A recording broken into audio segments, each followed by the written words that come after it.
Benefit of doubt ಇಲ್ಲ benefit of doubt ಅದು ಮೊದಲನೇ reaction benefit of doubt Jammu Kashmir ಯಾಕೆ ನಾಗೇಂದ್ರ ಅವರೇ ಟೆರರಿಸ್ಟ್ ಅವನ ಕರ್ಬಿಟ್ಟು ಅವನಿಗೆ ಕೈ ಕುಲುಕ್ತಿರಲ್ಲ ಇದು ಕಾಂಗ್ರೆಸ್ ಪದ್ಧತಿ ಅಂತ ನಾವು ಜನಕ್ಕೆ ಹೇಳ್ತಾ ಇದೀವಿ. ತಪ್ಪೇನಿದೆ? ನಮ್ಮ ಪದ್ಧತಿ ನಮ್ಮ ದೇಶ ಸೇವೆ ಪುಲ್ವಾಮಾಲು ಹೇಳಿದ್ರು ಇಲ್ಲ ಮಧು ಪುಲ್ವಾಮಾಲು ಹೇಳಿದ್ರು. ಕೇಳಿ ಕೇಳಿ ಕೇಳಿ ಮೂರ್ ಎಕ್ಸಾಂಪಲ್ ಕೊಡ್ತೀನಿ ಮಧು ಮೂರ್ ಎಕ್ಸಾಂಪಲ್ ಕೊಡ್ತೀನಿ ನಾಗೇಂದ್ರ ಅವರು ಉತ್ತರ ಕೊಡ್ಲಿ. ನಾಗೇಂದ್ರ ಮತ್ತೆ ರಿಯಾಜ್ ಇರಿ ಕೇಳಿಸ್ಕೊಳ್ಳಿ ಇಲ್ಲ ಕೇಳಿಸ್ಕೊಳ್ಳಿ. ನೀವು ತುಂಬಾ ಮಾತಾಡಿದಿರ ಇರಿ ಮಧು ಆರಾಮ್ಸೆ ಸ್ವಲ್ಪ ಡೀಪ್ ಬ್ರೆತ್ ನೀರು ಕುಡಿರಿ. ಪುಲ್ವಾಮಾ ಆದ್ಮೇಲೆ ಹೋಮ್ ಗ್ರೋನ್ ಟೆರರಿಸ್ಟ್ ಅಂದ್ರು. ಹೋಮ್ ಗ್ರೋನ್ ಟೆರರಿಸ್ಟ್ ಪುಲ್ವಾಮಾ ಆದ್ಮೇಲೆ ಕಾಂಗ್ರೆಸ್ ಹೆಡ್ ಆಫೀಸ್ ಅಲ್ಲಿ ಕುತ್ಕೊಂಡು ಹೋಮ್ ಗ್ರೋನ್ ಟೆರರ್. ಪಾಕಿಸ್ತಾನ್ ಮಂತ್ರಿ ಇಮ್ರಾನ್ ಖಾನ್ ಸರ್ಕಾರದಲ್ಲಿ ಪಾರ್ಲಿಮೆಂಟ್ ಅಲ್ಲಿ ನಿಂತ್ಕೊಂಡು ಹೇಳಿದ್ದು ದೇಖಾ ಹಮ್ನೆ ಕ್ಯಾ ಕರ್ ದಿಯಾ ಪುಲ್ವಾಮಾ ಮೇ ಅಂತ. ಪಾಕಿಸ್ತಾನ ಅವ್ರು ಹೇಳ್ತಾರೆ ನಾವ್ ಮಾಡಿದ್ದು ಅಂತ. ಆಗ ಕಾಂಗ್ರೆಸ್ ಅಲ್ಲಿ ಒಬ್ರು ಹೇಳಿದ್ರು ಹೋಮ್ ಗ್ರೋನ್ ಟೆರರಿಸ್ಟ್ ಅಂತ. ಎರಡನೇದು ಕುಕ್ಕರ್ ಬ್ಲಾಸ್ಟ್ ಆದ್ಮೇಲೆ ಹೇಳಿದ್ರು ಬ್ರದರ್ಸ್ ಯಂಗ್ ಇನ್ನೋಸೆಂಟ್ ನೋಡ್ಕೊಂಡು ಮಾಡ್ಬೇಕಂತ ನೋಡ್ಕೊಂಡು ತಪ್ಪು ಮಾಡಿರ್ಬೋದು ಅಂತ. ಇದರಲ್ಲಿ ಮೊದಲನೇ ರಿಯಾಕ್ಷನ್ ಬಂದಿದ್ದು ಬಿಸ್ನೆಸ್ ರೈವಲ್ರಿ ಆಂಗಲ್ ಚೆಕ್ ಮಾಡಬೇಕು ಅಂತ. ಈ ಬೆನಿಫಿಟ್ ಆಫ್ ಡೌಟ್ ಯಾಕೆ ಯಾವಾಗಲೂ ಈ ಬೆನಿಫಿಟ್ ಆಫ್ ಡೌಟ್ ಮೊದಲನೇ ರಿಯಾಕ್ಷನ್ ಬೆನಿಫಿಟ್ ಆಫ್ ಡೌಟ್ ಯಾಕೆ ನಾಗೇಂದ್ರ ಅವರೇ?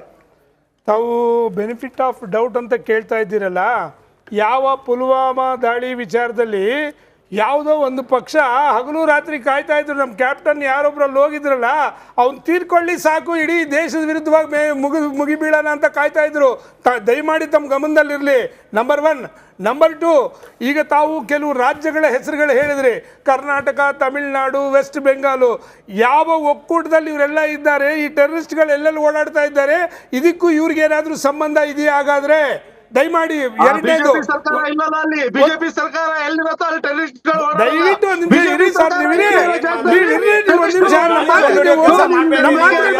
ಸುಮ್ಮನೆ ನಿಮ್ಗೆ ಸತ್ಯ ಗೊತ್ತಿದ್ರೆ ಮಾತಾಡ್ಬೇಕು ಅಂತ ಮಾತಾಡ್ಬೇಡಿ. ಇನ್ನೂ ಒಂದು ಇಂಪಾರ್ಟೆಂಟ್, ಅತಿ ಹೆಚ್ಚು ನಾವು ಒಂದು ವಿಷಯ ಬಿಟ್ಟು ಮಿಕ್ಕಿದೆಲ್ಲ ಮಾತಾಡ್ತಾ ಇದ್ದೀವಿ. ಯಾವ ಒಂದು ರಾಮೇಶ್ವರ ಕೆಫೆಯಲ್ಲಿ ದಾಳಿಗೆ ಒಳಗಾಗಿರ್ತಕ್ಕಂಥ ಅಮಾಯಕರಿದ್ದಾರೆ, ಇದುವರೆಗೂ ನಾವು ಅವ್ರ ಬಗ್ಗೆ ಯಾಕೆ ಮಾತಾಡಿಲ್ಲ? ಹಾಗಾದ್ರೆ ಇದೇ ನಿಮ್ಮ ಮನೇಲಿ ಆಗಿದ್ರೆ ಸುಮ್ಮನೆ ಇರ್ತಿದ್ರ? ಆ ಹೆಣ್ಣು ಮಗಳ ಬಗ್ಗೆ ಇವತ್ತು ಪರಿಸ್ಥಿತಿ ಏನಿದೆ ಪಾಪ, ಇಷ್ಟೆಲ್ಲ ಬಂದು ನೀವು ವೇದಿಕೆ ಮೇಲೆ ಮಾತಾಡ್ತಿದ್ದೀರಲ್ಲ. ರಿಯಾಜ್ ಅವರೇ, ಯಾವತ್ತಾದ್ರೂ ಹೋಗಿ ಅವ್ರ ಮನೆ ಬಾಗಿಲು ಹೋಗ್ಬಿಟ್ಟು ಏನಾದ್ರು ಕೇಳಿದ್ದೀರಾ? ಸಾಂತ್ವನ ಹೇಳಿದ್ದೀರಾ? ಅವ್ರಿಗೆಲ್ಲ ನೋಡೇ ಒಂದು ಮಾತಾಡ್ತಿದ್ರೆ ನಿಮ್ಮ ಮನಸ್ಥಿತಿ ಹೇಗಿದೆ ಅನ್ನೋದಕ್ಕೆ ಇದೇ ಸಾಕ್ಷಿ. ನಿಮ್ಮ ಮನಸ್ಥಿತಿಗಳು ಹೇಗಿದೆ ಅನ್ನೋದಕ್ಕೆ ಇದೇ ಸಾಕ್ಷಿ. ನಾಳೆ ಬೆಳಿಗ್ಗೆ ನಿಮ್ಮ ಮನೇಲಿ ಆಗುತ್ತೆ ಪರಿಸ್ಥಿತಿ. ಸುಮ್ಮನೆ ನೋಡಿ ಏನೇನೋ ಮಾತಾಡೋದಲ್ಲ, ಮಾತಾಡುವಂತ ಸಂದರ್ಭದಲ್ಲಿ ಜವಾಬ್ದಾರಿ ಮಾತಾಡ್ಬೇಕು. ನಾನು ಹೇಳ್ತಾ ಇರ್ತಕ್ಕಂಥದ್ದು, ಆ ಹೆಣ್ಣು ಮಗಳ ಮನೆಗೆ ನೀವೇನಾದ್ರೂ ಹೋಗಿದ್ರಾ? ನಿಮ್ ಸಮುದಾಯದಿಂದ ಯಾರಾದ್ರೂ ಹೋಗಿದ್ರಾ ಹೇಳಿ ದಯವಿಟ್ಟು. ನೋಡಿ, ಅಮಾಯಕರನ್ನ ಬಲಿ ತಗೊಂಡು ನಿಮ್ಮ ಬೇಡ ಬೇಯಿಸ್ಕೊಳ್ಳೋದಿಕ್ಕೆ ಯಾವ ರಾಜ್ಯಗಳಲ್ಲಿ ನಿಮ್ಮವ್ರು ಓಡಾಡಿದ್ದಾರೆ ಅನ್ನೋದನ್ನ ದಯವಿಟ್ಟು ಅವ್ರಿಗೊಂದು ಸ್ವಲ್ಪ ತಿಳಿಸಿ. ಅವರು ಒಂದು 4-5 ಹೆಸರುಗಳು ಹೇಳಿದ್ರು. ಆಮೇಲೆ ನಿಮ್ಮನ್ನೊಂದು ಕೇಳಿದ್ರು, ನಿಮ್ಮೂರಿಂದ ತೀರ್ಥಹಳ್ಳಿನ ಯಾವ್ದೋ ಎಷ್ಟು ದೂರ ಅಂತ ಹೇಳಿ. ಕರ್ನಾಟಕದಿಂದ ತಮಿಳ್ನಾಡಿಂದ ವೆಸ್ಟ್ ಬೆಂಗಾಲ್ ಡಿಸ್ಟೆನ್ಸ್ ಎಷ್ಟಿದೆ ಅಂತ ಹೇಳಿ ನಿರಂಜನ್ ಅವ್ರಿಗೊಂದು ಮಾತು ಡೀಟೇಲ್ಸ್ ಹೇಳಿ. ಇಲ್ಲಿಂದ ಅಲ್ಲಿಗೆ ಹೋಗೋದಿಕ್ಕೆ ಯಾರು ಸಹಾಯ ಮಾಡಿದ್ರು, ಇದ್ರ ಹಿಂದೆ ಯಾರಿದ್ರು ಅನ್ನೋದು ಹೇಳಿ ಅವ್ರಿಗೆ. ಧರ್ಮಸ್ಥಳದ ಬಗ್ಗೆ, ಧರ್ಮಸ್ಥಳದ ಹೆಣ್ಮಗಳು ಸೌಜನ್ಯಗೆ ಇನ್ನೂ ಇವತ್ತವರೆಗೂ ನ್ಯಾಯ ಸಿಕ್ಕಿಲ್ಲ.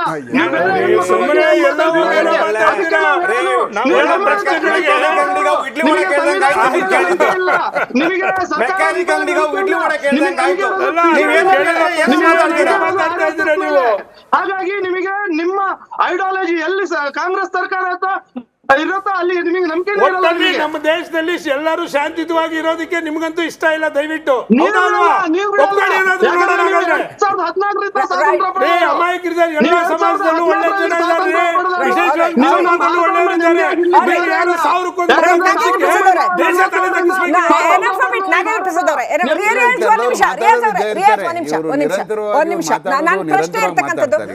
ಕೊನೆಯದಾಗಿ ಉಮೇಶ್ ಅವ್ರು ಕೇಳ್ಬೇಕು. ನಾನು ಅದಕ್ಕಿಂತ ಮುಂಚೆ ಕ್ವಿಕ್ ಆಗಿ ಮಧುರ ವೆರಿ ಕ್ವಿಕ್ಲಿ ರೀ, ಜೈಲಲ್ಲೇನೆ ಅವ್ರನ್ನ ರಾಡಿಕಲೈಸ್ ಮಾಡುವಾಗ ನಿಮ್ ಸರ್ಕಾರ ಕಣ್ಮುಚ್ಕೊಂಡು ನಿದ್ದೆ ಮಾಡ್ತಿದ್ರಿ. ಈಗ ಎಲೆಕ್ಷನ್ ಟೈಮಲ್ಲಿ ಜೋರಾಗಿ ಹಿಡಿದ್ರು ಏನೇನೋರು ಅಂತ ಗಲಾಟೆ ಮಾಡ್ತೀರಿ. ಅವಾಗ ಆಕ್ಷನ್ ಯಾಕೆ ಮಾಡ್ಲಿಲ್ಲ? ನೀವು ಗೌರ್ಮೆಂಟ್ ಅಲ್ಲಿ ಇದ್ದಾಗ 1600 ಅದನ್ನೇ ಹೇಳ್ತೀರಾ. ಬರೀ ಜೈಲಲ್ಲಿ ರಾಡಿಕಲೈಸ್ ಮಾಡೋವರೆಗೂ ಹೋಯ್ತಲ್ಲ, ಅವಾಗ ನಿಮ್ ಸರ್ಕಾರ ನಿದ್ದೆ ಮಾಡ್ತಿತ್ತ? ರಾಡಿಕಲೈಸ್ ಮಾಡ್ಬೇಕಾದಾಗ ಎಲ್ರಿಗೂ ಡಂಗೂರ ಹೊಡ್ಕೊಂಡು ಮಾಡಲ್ಲ. ಅವರು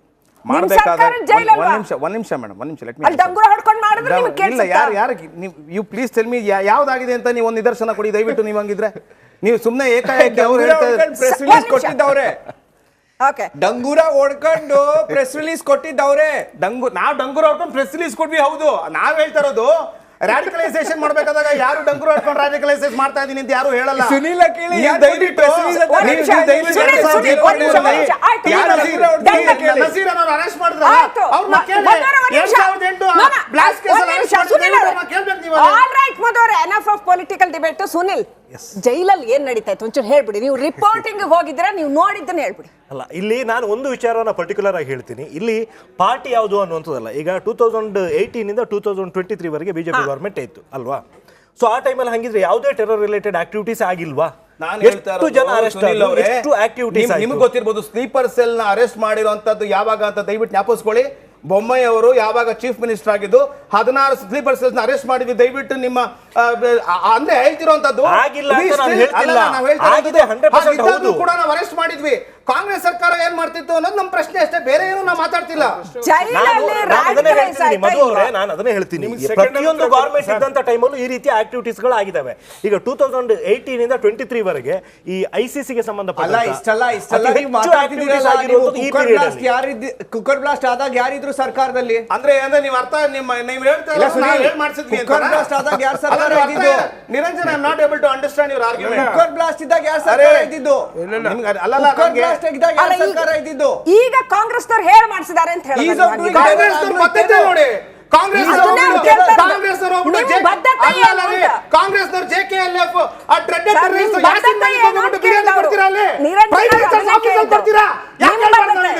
ದೇಶದ ಭದ್ರತೆ ಬಗ್ಗೆ ಕೇಳ್ಬಾರ್ದು ನಾವಲ್ಲಿ. ಆದ್ರೆ ಫಸ್ಟ್ ಯಾವಾಗ ಬ್ಲಾಸ್ಟ್ ಆಗತ್ತೋ ನಮ್ಗೆ ಗೊತ್ತಿಲ್ಲ. ಎಲ್ಲ ಒಳ್ಳೆಯವರು, ಎಲ್ಲ ತುಂಬಾ ಸಂತರು ಅಂತ ಹೇಳ್ಬಿಡ್ತೀರಾ. You wait for the police investigation. Why don't even wait for the police investigation to get over? DK Shivakumar ಅವರು ಫೋರೆನ್ಸಿಕ್ ಎಕ್ಸ್ಪರ್ಟ್, PM ಪರಮೇಶ್ವರ್ ಅವರು forensic expert from stock yard house. ಪೊಲೀಸರು ಮಾಡ್ಲಿ ಅಂದ್ಬಿಟ್ಟು why does the political establishment come in to fray ಬಂದು ಹೇಳ್ಬಿಡ್ತಾರೆ. ಸ್ವಾಭಾವಿಕವಾಗಿ ಪೊಲೀಸರಿಗೆ ಏನಪ್ಪ ನಮ್ದೇನ್ ಸಮಸ್ಯೆ ಆಗುತ್ತೆ ಸ್ವಾಭಾವಿಕ. ಇದು ನಿಮ್ಮ ಪ್ರಶ್ನೆಗೆ ಉತ್ತರ ಸಮೀವುಲ್ಲಾ ಮತ್ತೆ SK ಉಮೇಶ್ ಸರ್, ಒಂದೇ ಒಂದು ಸೆಕೆಂಡ್ ಅವಕಾಶ ಕೊಡಿ ಸರ್. ಇವ್ರ ಪ್ರಶ್ನೆಗೆ ಉತ್ತರ ಇದೆ. ಯಾರ ಸರ್ಕಾರದಲ್ಲಿ ಇನ್ವೆಸ್ಟಿಗೇಷನ್ಸ್ ಆಗಿದೆ, ಯಾರ ಸರ್ಕಾರದಲ್ಲಿ ಪರವಾಗಿ ವಹಿಸಿಕೊಂಡಿದ್ದಾರೆ ಅಂತ ದಯಮಾಡಿ ತಾವು ಯೋಚನೆ ಮಾಡಿ. ಒಂದು ಪ್ರಶ್ನೆ ಇದೆ, ಹೇಳಿ.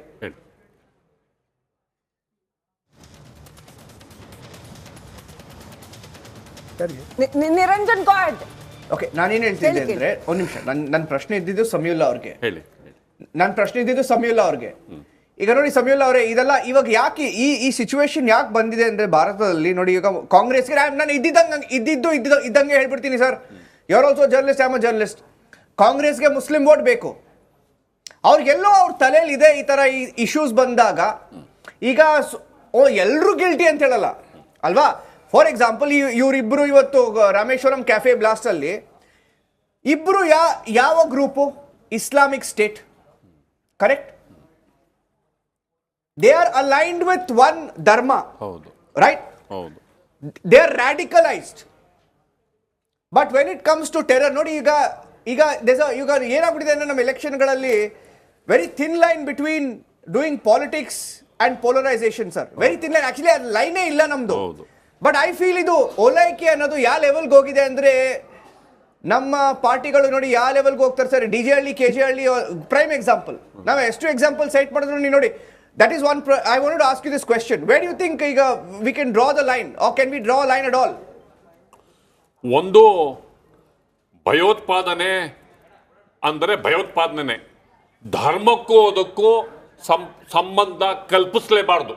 ಯಾವ ಧರ್ಮದರಾಗಿರ್ಲಿ ಏನಾರಾಗ್ಲಿ ಭಯೋತ್ಪಾದನೆಯನ್ನ ಧರ್ಮದಿಂದ ದೂರ ಇಡಬೇಕು.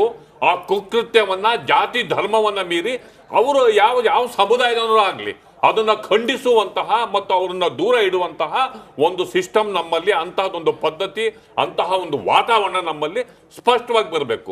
ಇರೋದು ಎರಡೇ ಜಾತಿ, ಒಂದು ಮನುಷ್ಯತ್ವ ಜಾತಿ, ಇನ್ನೊಂದು ಮನುಷ್ಯತ್ವ ಇಲ್ಲದೇ ಇರೋ ಜಾತಿ. ಭಯೋತ್ಪಾದಕರಿಗೆ ಮನುಷ್ಯತ್ವ ಇಲ್ಲ, ವಿಕೃತರು ಅವರು. ಹೇಳಿ, ಟೈಮ್ ಕಡಿಮೆ ಇದೆ. ಒಂದೇ ಒಂದು ಚಿಕ್ಕ ಪ್ರಶ್ನೆ ಕೇಳ್ಬಿಡ್ತೀನಿ ನಾನು SK ಉಮೇಶ್ ಅವ್ರನ್ನ, ಪ್ಲೀಸ್ ಡೋಂಟ್ ಮೈಂಡ್. ಉಮೇಶ್ ಅವರೇ, ನಾನು yes or no question. Umesh ಅವರೇ, ಯಾವತ್ತಾದ್ರೂ ನಿಮಗೆ ಈ ತರ ಒಂದು ಕೇಸ್ ಬಂದಾಗ ಪೊಲಿಟಿಕಲ್ ಪ್ರೆಷರ್ ಬಂದಿದ್ಯಾ ನಿಮ್ಮ ಮೇಲೆ? ನೀವು ನೀವು ಪಾರ್ಟಿ ಹೆಸರು ಹೇಳ್ಬೇಡಿ, ಎಸ್ ಆರ್ ನೋ? ಖಂಡಿತವಾಗೂ ನನ್ನ 30 ವರ್ಷ ಸರ್ವಿಸಲ್ಲಿ ಹಲವಾರು ಈ ತರ ಒಂದು ಟೆರರಿಸ್ಟ್ ಕೇಸಸ್ಗಳನ್ನ ಮಾಡಿದಾಗ ಯಾವುದೇ ಕಾರಣಾಂತರದಿಂದ ಯಾರು ನಮಗೆ ಕೆಲಸ ಮಾಡ್ತಾ ಇದ್ದವ್ರಿಗೆ ಇಂಟರ್ವ್ಯೂನ್ ಮಾಡಿಲ್ಲ.